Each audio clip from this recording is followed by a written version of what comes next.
My name is Sarah. I'm 32 years old and live in a small town near Denver, Colorado.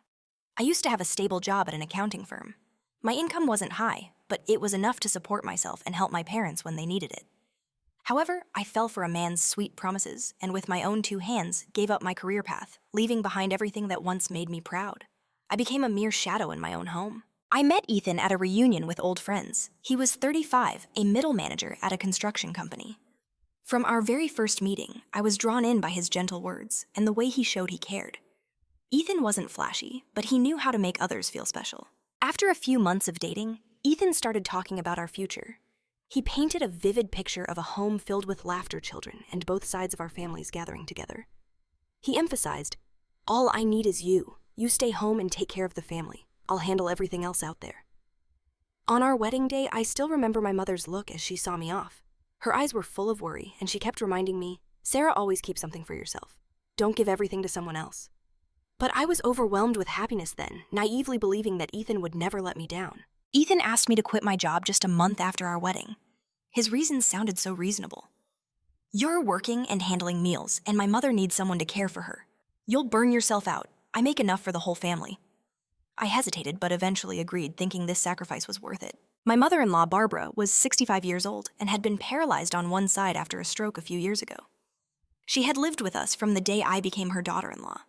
She spoke little, but her gaze always felt like she was scrutinizing me silently, blaming me for not being quick or thorough enough. At first, I did everything I could to care for her, hoping for a word of praise or at least a nod, but that silence and look never changed. In the first few months, Ethan kept his promise. He gave me his entire paycheck to manage household expenses. I carefully recorded every expense from utility bills, food and medicine for my mother-in-law, down to the last cent for my own personal needs. Every time Ethan came home, I showed him the budget notebook, hoping he'd see how hard I was trying. But then things started to change. Ethan no longer gave me his full salary. He said, "I have to keep some for entertaining clients and networking. My job requires it." At first, it was a few $100s, then a few thousand. When I asked about it, he snapped, "You're always going on about money. Do you think I'm a printing machine?" Our monthly budget shrank from over $4,000 to $2,000, then even less. When it dropped to just $200, I felt like a beggar in my own home. Every time I needed to buy something for my mother-in-law or our household, I had to wait until Ethan was in a good mood and had free time to bring up money. Sometimes I'd text, "Honey, I need to buy medicine for Mom." His reply was short, "I'm busy, later." One night, I sat calculating, looking at the remaining amount, barely $40, and felt my heart sink. I had once been a confident woman who could buy what she needed without begging anyone. Now I had to think twice just to afford shampoo or a carton of milk for my mother-in-law. I started fearing my own silence over the years. I feared my mother-in-law's gaze when I told her I didn't have enough money for her supplements. As for Ethan, he still came home late, still complained about being tired, and still left behind trimmed-down pay envelopes after the sweet words that had long since faded. I knew if I didn't stand up for myself, no one would care for me but me. That night, I sat alone in the cold kitchen, staring at the worn-out wallet Ethan had given me on our first anniversary. Inside was barely $40. Was that enough to buy cough syrup and milk for Sophie, our precious 3-year-old daughter? Sophie's dry cough echoed from the bedroom, tightening my chest. I grabbed my phone and texted Ethan, "Honey, Sophie is very sick. I need money to buy her medicine. Please send it soon." The message went unanswered. I waited 5 minutes, then 10, and the screen stayed silent, just like this house. I couldn't hold back and sent another message. "I'm begging you, she needs medicine. Don't let her suffer anymore." Finally, Ethan replied with a single word, "Busy." I felt the blood in my veins freeze. Busy. He was too busy to care about his own daughter's health. My hands shaking, I called Rachel, an old classmate who still checked in on me now and then. "Rachel, I'm sorry to bother you, but could I borrow a few hundred? Sophie is sick. I need to buy her medicine right away." Rachel didn't ask anything else. She just gently said, "Sarah, come get it. Don't feel bad." I grabbed Sophie and ran out into the freezing Colorado night, my tears mixing with the cold wind. After buying the medicine, I took her to the nearby clinic. The doctor said she had a mild case of pneumonia and needed careful monitoring. I nodded, holding her hand tightly, silently, vowing to protect her at all costs. When we returned, the house lights were still on, but my heart felt dark. I had just laid Sophie down when Barbara called out from the next room, "Where did you go all night, leaving an old woman here to starve, you useless woman?"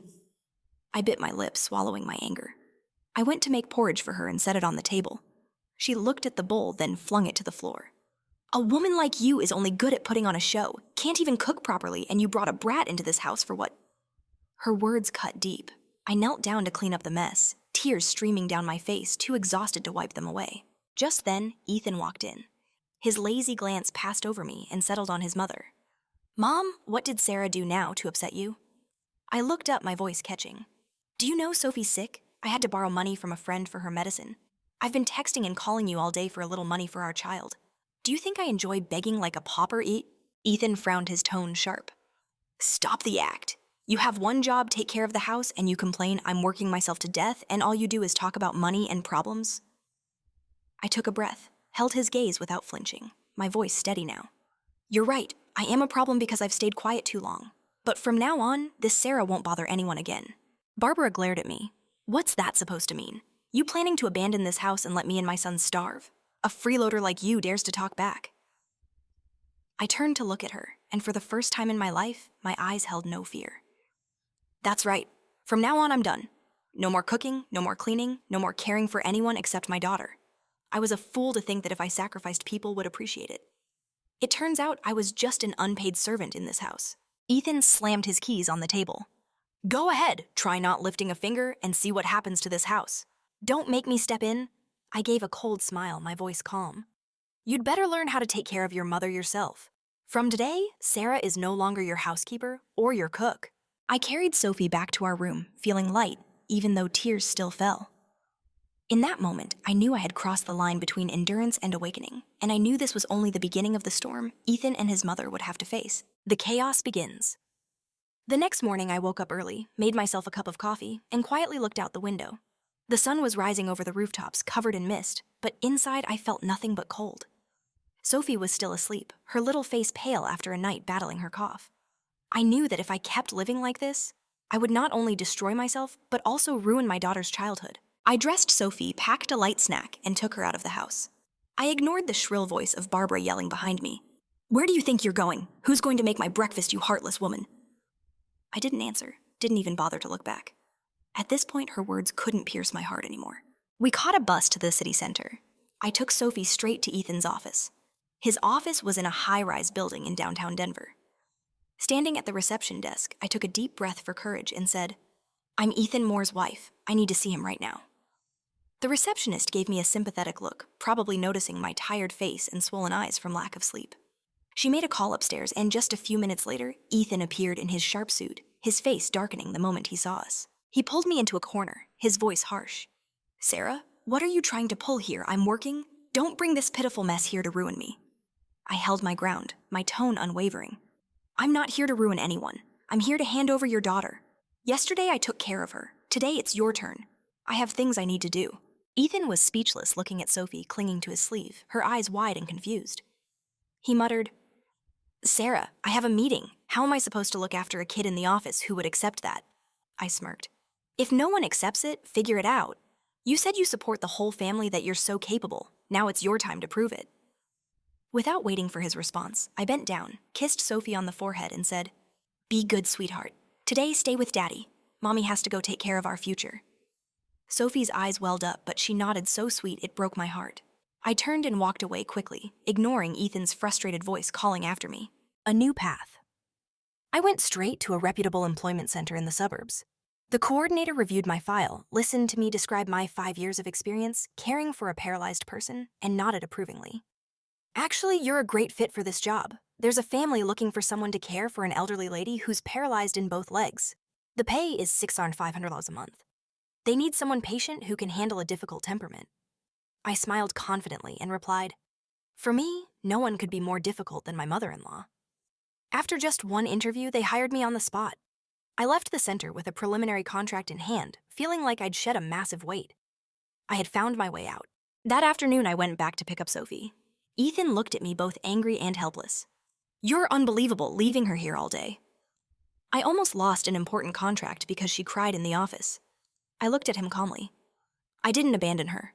I was out finding a job so I wouldn't have to beg you for money anymore. From now on, you take care of your mom yourself. I won't serve anyone but my daughter.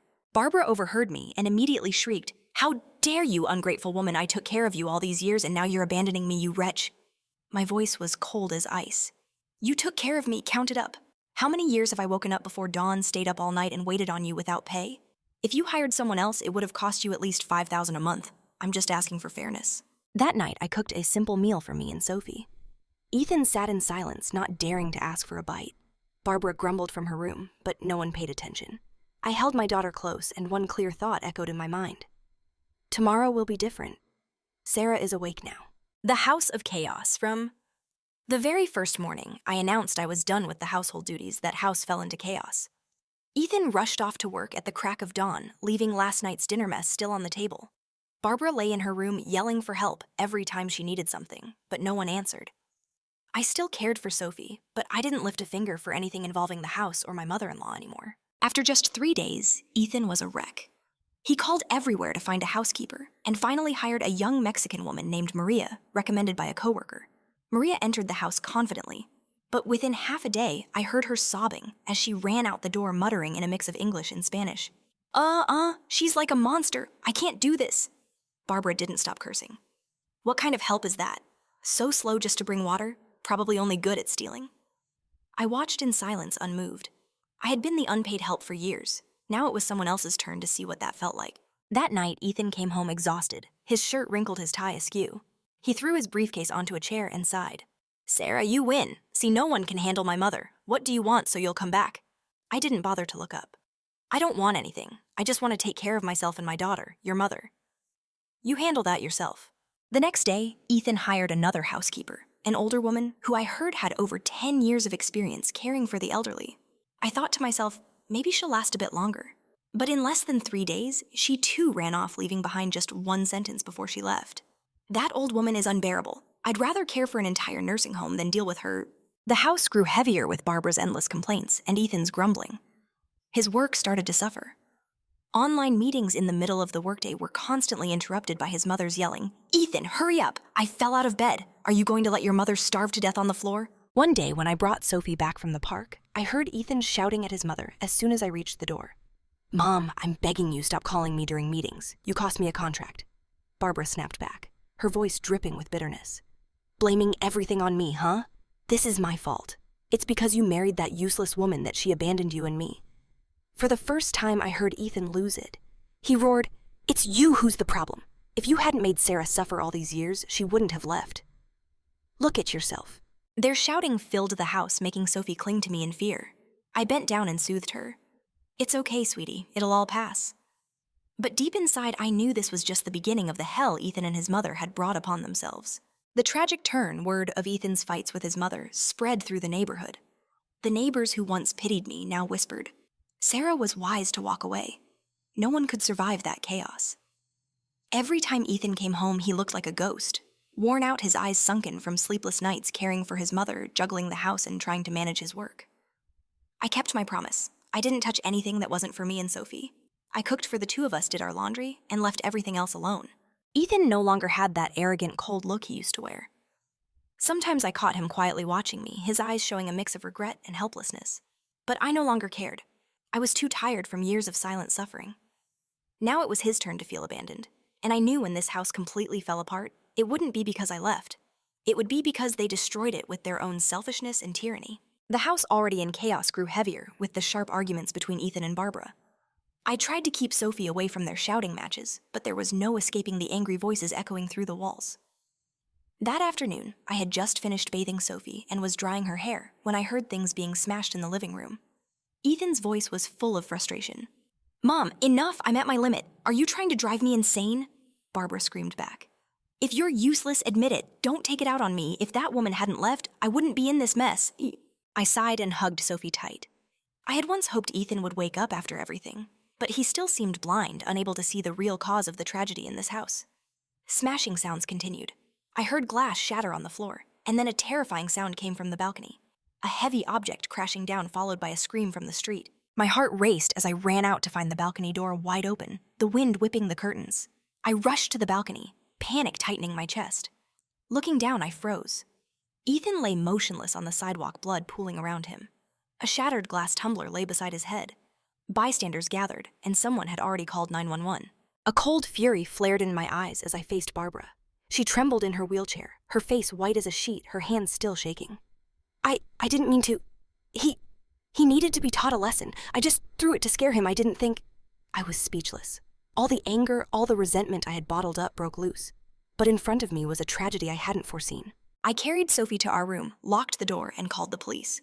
Within minutes, the ambulance and officers arrived. They secured the scene and checked on Ethan, but I could already see the answer in the medic's eyes. Ethan had died the moment the glass struck his head. The police came upstairs and took our statements. I told them everything. I was in the room, heard them arguing, heard the glass break and the scream. I ran out and saw him lying there. Their tone was both gentle and firm as they asked, "Did you throw the glass?" Barbara sobbed and wailed, "I didn't mean to. I was just so angry I didn't think it would hit him." "Oh God, my son." The officers took notes thoughtfully. The evidence was clear, but the situation wasn't simple.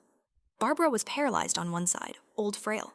After consideration, they filed a report and released her pending further investigation. That night, the house was eerily silent. I sat with Sophie quietly stroking her hair as she fell asleep in my arms, unaware of the tragedy that had just unfolded. My mind was blank. Ethan, the man who once swore to protect us, who made me give up my career and turned me into a shadow in my own home, now lay down there gone because of his mother's moment of madness. The aftermath and a new beginning. The next morning, the police returned with news given Barbara's health, and that this was a spontaneous act without intent to kill. She wouldn't face criminal charges. But this was still a serious accident, and the family should prepare for the arrangements. I simply nodded. I had no strength left to react, no tears left to cry. I looked at Barbara sitting silently, her eyes weary and hollow. Maybe even she hadn't imagined that it would be her own hands that ended it all. But deep in my heart, I knew this wasn't just an accident. This was the result of countless days of tormenting one another, of selfishness, of resentment piling up until there was no way out. And this tragedy, as painful as it was the final wake-up call for me. It was time to leave this place for good. Ethan's funeral took place under a heavy, somber atmosphere. I didn't cry, not because I wasn't sad, but because my tears had dried up long ago. With Sophie's small hand in mine, I watched the casket descend my heart. Heavy with unspoken sorrow. A small weight seemed lifted, though sorrow still clung to me. After Ethan's death, his assets were divided according to the law. Without a will, everything was split evenly between me, Sophie, and Barbara. The house that had been my personal hell, the bank accounts, Ethan's small shares in his company, all were transparently detailed by the lawyer in a meeting right after the funeral. Barbara still tried to maintain her pride sitting in her wheelchair, her eyes filled with blame every time she looked at me, but she knew well she no longer had any power over me. I accepted my share of the estate without complaint, just eager to cut ties and leave this place behind. A few weeks later, I took Sophie and left that gloomy house, moving to a modest little home on the edge of the city where she could run around the yard and breathe fresh air. I sold off my share of Ethan's assets to fund our new life. I kept only what was enough to raise Sophie properly. No greed, no regrets. Meanwhile, Barbara began to suffer the consequences of her own bitterness. She stubbornly refused to hire professional care, always claiming, "I still have family, I don't need outsiders to look after me." But the family she counted on were those distant relatives who had avoided her for years, now showing up pretending to care, after hearing she'd inherited a decent sum. At first, they played the part someone fetched her medicine, someone cooked, someone cleaned. But within a few months, once they realized she was just as difficult as ever, the sweet words faded. In their place were annoyed glances, whispered complaints behind her back. One day I even heard her nephew grumbling over the phone, "Why won't this old woman give up already? How are we supposed to get paid for this forever?" I heard about it all from an old neighbor, Linda, who had witnessed my suffering in that house many times. She called me, her voice both bitter and satisfied. "Sarah, you know what Barbara's being drained dry by those relatives. They hate her. They're just waiting for her to die so they can be done with it." I didn't feel happy, nor was I sad. It was the price she paid for a life spent thinking only of herself and treating others like tools. But Barbara was the type who wouldn't give up even at the end. One day, the family's lawyer called me, his voice full of surprise. Sarah, before she passed, Barbara redid her will. She left the entire house and what was left of her assets to Sophie, not a cent to those relatives. I was stunned, not because I felt joy or regret, but because I understood this wasn't love for Sophie. It was her final act of revenge against those she once trusted. When Barbara died, not a single relative stepped up to handle the funeral. I looked at the cold, empty house and felt a heavy weight in my heart. In the end, out of responsibility and for Sophie's sake, I arranged a simple but decent service for her. Afterwards, I completed the paperwork and sold the house. The money was enough to secure a good education for Sophie. Barbara's relatives came looking for me, both bitter and pleading. "Sarah, at least share a little with us. How can you just keep everything she left behind? I simply gave a cold smile. What Barbara left was her decision. If you're angry, take it up with her, not me. And so the cycle of resentment Barbara built over a lifetime ended in the bitterness she sowed. As for me, for the first time in years, I felt at peace. Before the house of so many bitter years, I took in the sight of the open gate, a strange calm within me. That house had once been where I placed my hopes, where I gave up my youth in exchange for the dream of family happiness. But it had all turned to ashes in arguments, tears, and finally a tragedy no one wished for. Now it was just an empty shell, nothing left to hold me there. I sold the house using the money to start a new life with Sophie in a small coastal town in Oregon. A peaceful place with tree-lined streets and gentle sea breezes so different from the stifling air of the old house. I bought a small, charming home with 2 bedrooms and a front yard with bougainvillea vines, the kind Sophie had always admired in pictures. In those first days, I focused on putting everything in order. I painted Sophie's room myself in her favorite shade of blue, hung the floral paintings we'd made together. I enrolled her in a nearby school where teachers and classmates were kind and welcoming. She quickly settled in, no longer with that anxious look she used to have at the old house. Her smile became the precious remedy that eased the last traces of sorrow in my heart. I found work at a senior care center. This time, I no longer felt ashamed or thought I was lowering myself. I was proud that my job made me independent, able to provide for myself and my daughter. The pay wasn't high, but it was honest money earned by my own hands without begging anyone or enduring anyone's contempt. At night, when Sophie was asleep, I sat on the porch, listening to the distant waves, feeling an unfamiliar peace. I thought of the past, of the days I endured foolishly hoping sacrifice would make people value me. It turned out respect starts from within. If I didn't respect myself, I couldn't expect others to. That was the most valuable lesson I learned from it all. Sometimes my new neighbors would chat and ask about my past. I just gave a quiet smile. Just old stories. What matters is my daughter and I are safe and happy now. That's enough. I no longer felt the need to explain or reopen old wounds. The past is the past. My focus is on today and tomorrow.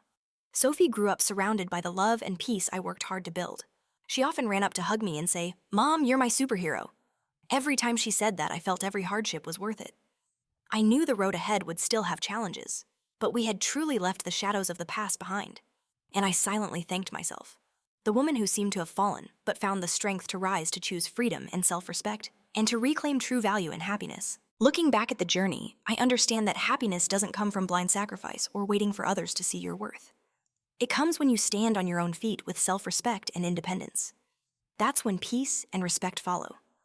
Our life now is simple, but full of love and freedom.